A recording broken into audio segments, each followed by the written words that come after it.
लोकसभा यानी लोगों का सदन।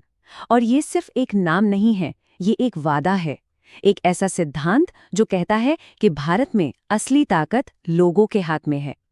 और सच कहें तो यही वो बुनियाद है जिस पर हमारा पूरा लोकतंत्र खड़ा है। तो आगे हम क्या क्या देखने वाले हैं? सबसे पहले ये लोगों का सदन कैसे है, फिर ये पूरे देश का आईना कैसे बनता है, हम इसकी कानून बनाने की ताकत को समझेंगे, सरकार पर इसके कंट्रोल को जानेंगे और आखिर में ये पता लगाएंगे कि क्यों इसे लोकतंत्र की सबसे बुलंद आवाज कहा जाता है। तो चलिए सबसे पहले और सबसे जरूरी सवाल से ही शुरू करते हैं। आखिर लोकसभा को भारतीय लोकतंत्र की नींव, उसकी फाउंडेशन क्यों कहा जाता है? देखिए, भारत की संसद में दो सदन हैं। लोकसभा को निचला सदन या लोअर हाउस भी कहते हैं, लेकिन इस नाम से धोखा मत खाइएगा, क्योंकि जब बात शक्तियों की आती है तो ये ऊपरी सदन से कहीं ज्यादा ताकतवर है। असल में देश के सबसे बड़े और अहम फैसले यहीं लिए जाते हैं। तो ये तो हुई इसकी पहचान। अब आगे बढ़ते हैं और समझते हैं कि ये पूरे देश की छवि एक आईना कैसे बनता है।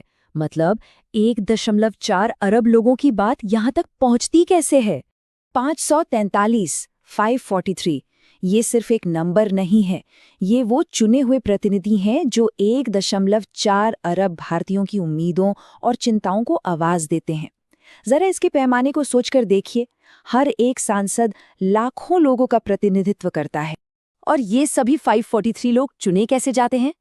इसका जवाब लोकतंत्र के सबसे बुनियादी और सबसे शक्तिशाली सिद्धांत में छिपा है, यूनिवर्सल अडल्ट सफ्रेज। मतलब एक व्यक्ति एक वोट। देश का हर वयस्क नागरिक बिना किसी भेदभाव के सीधे अपने प्रतिनिधि को चुनता है। इससे ज्यादा सीधी डेमोक्रेसी और क्या होगी? और ये जो लोकतांत्रिक शक्ति का चक्र है ना, ये हमेशा चलता रहता है। हर 5 साल में आम चुनाव होते हैं, एक नई लोकसभा बनती है। कार्यकाल पूरा होने पर या कभी-कभी उससे पहले भी सदन भंग हो जाता है और फिर से नए चुनाव होते हैं। मतलब पावर घूम फिरकर वापस लोगों के हाथ में ही आ जाती। और यही वजह है कि लोकसभा को आप एक तरह से मिनी इंडिया भी कह सकते हैं। ये सिर्फ एक पॉलिटिकल बॉडी नहीं है, ये भारत का एक छोटा रूप है। यहाँ हर राज्य और केंद्र शासित प्रदेश के लोग हैं, सैकड़ों भाषाएं बोलने वाले हैं और अनगिनत समुदायों का प्रतिनिधित्व है।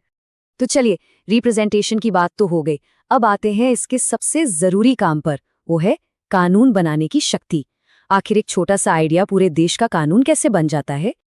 देखिए, किसी भी कानून बनने का सफर काफी दिलचस्प होता है। सबसे पहले एक आइडिया बिल के रूप में सदन में पेश होता है, फिर उस पर होती है जबरदस्त बहस, हर नुक्ते पर चर्चा। इसके बाद सदस्य उस पर वोट करते हैं। अगर यहाँ से पास हो गया तो बिल ऊपरी सदन यानी राज्यसभा में जाता है, और जब वहां से भी मंजूरी मिल जाए तो आखिर में राष्ट्रपति के दस्तखत के बाद वो बिल पूरे देश का कानून बन जाता है। और हाँ, एक और चीज है जो लोकसभा को बेहद खास और शक्तिशाली बनाती है। देश के पैसे से जुड़ा कोई भी कानून यानी मनी बिल, वो सिर्फ और सिर्फ लोकसभा में ही पेश हो सकता है। ऐसा क्यों? क्योंकि पैसा जनता का है और लोकसभा सीधे जनता के नुमाइंदों का सदन है। इसी वजह से देश की तिजोरी पर असल नियंत्रण लोकसभा का ही होता है। कानून बनाने के अलावा लोकसभा का एक और बहुत बड़ा काम है, और वो है सरकार पर नजर रखना। मतलब अकाउंटेबिलिटी, जवाबदेही तय करना। यहाँ शक्तियों का एक बेहतरीन संतुलन देखने को मिलता है। लोकसभा ही सरकार का बजट पास करती है, जिसका सीधा मतलब है कि सरकार उसकी इजाजत के बिना 1 रुपया भी खर्च नहीं कर सकती। लेकिन सबसे बड़ा हथियार है अविश्वास प्रस्ताव। अगर लोकसभा में ये प्रस्ताव पास हो गया तो सरकार को इस्तीफा देना ही पड़ता है। और ये कंट्रोल कोई साल में एक बार नहीं होता, ये तो लगभग रोज का काम है। क्वेश्चन आवर में सांसद सीधे मंत्रियों से सवाल पूछकर उन्हें घेर सकते हैं, स्थगन प्रस्ताव लाकर किसी जरूरी मुद्दे पर तुरंत बहस शुरू करवा सकते हैं। ये वो तरीके हैं जिनसे सरकार को हर दिन हर कदम पर जवाबदेह बनाया जाता है। तो जब हम इन सब चीजों को एक साथ जोड़कर देखते हैं, प्रतिनिधित्व, कानून बनाना, सरकार पर कंट्रोल, तो एक साफ तस्वीर सामने आती है। लोकसभा सिर्फ एक बिल्डिंग नहीं है, ये सच में लोकतंत्र की आवाज है। तो मोटे तौर पर लोकसभा की शक्ति 3 स्तंभों पर टिकी है। इसका सबसे बड़ा काम है देश के लिए कानून बनाना, लेकिन उतना ही जरूरी है सरकार की जवाबदेही तय करना और पूरे देश की विविधता का प्रतिनिधित्व करना। कानून, जवाबदेही और प्रतिनिधित्व। इसी संतुलन की वजह से ये इतनी जरूरी और शक्तिशाली संस्था है।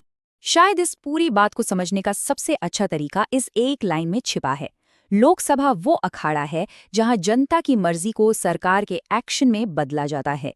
ये एक लाइन इस पूरी संस्था का सार बता देती है। लेकिन आखिर में एक सवाल जो हम सबको सोचना चाहिए। जैसे जैसे भारत बढ़ रहा है, बदल रहा है, क्या लोगों का सदन भी उसी रफ्तार से बदल रहा है? आने वाली पीढ़ी की आवाज को सही मायनों में उठाने के लिए इसे और क्या करना होगा?